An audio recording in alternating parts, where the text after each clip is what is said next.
സുഹൃത്തുക്കളെ, പുതിയ വീഡിയോയിലേക്ക് സ്വാഗതം. ഇന്ന് നമ്മൾ വരക്കാൻ പോകുന്നത്, ഇപ്പോൾ ഈ സ്ഥലങ്ങൾക്ക് ഏകദേശം മനസ്സിലായിട്ടുണ്ടാവുമെന്ന് വിചാരിക്കുന്നു. ഇത് എടപ്പറ്റയിലുള്ള നമ്മുടെ രാമകൃഷ്ണൻ എന്ന് പറഞ്ഞ ആളുടെ കടയാണ് കേട്ടോ. ഒരു പഴയ കടയാണിത്. 40 വർഷമായി ഈ കട ഇവിടെ തുടങ്ങിയിട്ട് കേട്ടോ. കൃത്യമായി പറഞ്ഞാൽ 1986. ഇത് രാമകൃഷ്ണേട്ടൻ്റെ അമ്മയാണ്. രാമകൃഷ്ണേട്ടൻ്റെ അച്ഛൻ്റെ പേര് വേലായുധൻ എന്നായിരുന്നു. അദ്ദേഹം ഇവിടെ സജീവമായിട്ട് കച്ചവടം ചെയ്തിരുന്നത് തന്നെയാണ്, പലചരക്ക് കാര്യങ്ങളൊക്കെ.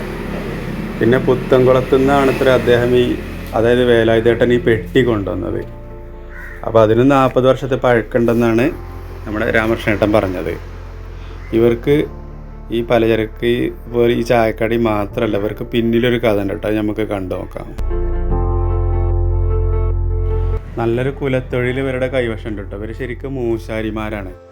ഒരുപാട് വിഗ്രഹങ്ങളൊക്കെ നിർമ്മിച്ച് കൊടുക്കുന്ന ഒരു ആലയാണ് കേട്ടോ. ഇതിന് തന്നെ 100 വർഷത്തിലേറെ പഴക്കമുണ്ട്. പേര് രാമകൃഷ്ണൻ ആണ്.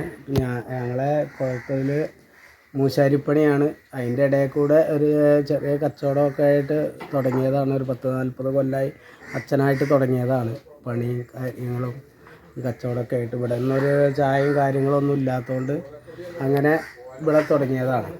പിന്നെ കിണ്ടി, വിളക്ക്, ഇങ്ങനെയുള്ള കാര്യങ്ങളൊക്കെ തുടങ്ങുന്നത്. അന്യം നിന്ന് പോകുന്ന ഈ കുലത്തൊഴിലിനെ ഇപ്പോഴും ഇവർ നെഞ്ചോട് ചേർത്ത് കൊണ്ടുപോകുന്നുണ്ട് എന്നുള്ളത് തന്നെ അഭിനന്ദനാർഹമായ കാര്യം തന്നെയാണ്. ഏതായാലും നമുക്ക് ഇയാളുടെ അനിയനെയും കൂടി ഒന്ന് കാണാം. അപ്പോൾ സുഹൃത്തുക്കളെ, ഈ ശില്പങ്ങളുടെയൊക്കെ ശില്പി എന്ന് പറയുന്നത് ഇദ്ദേഹമാണ് കേട്ടോ. നിങ്ങളുടെ പേരെന്ത്? രാജകുമാരൻ.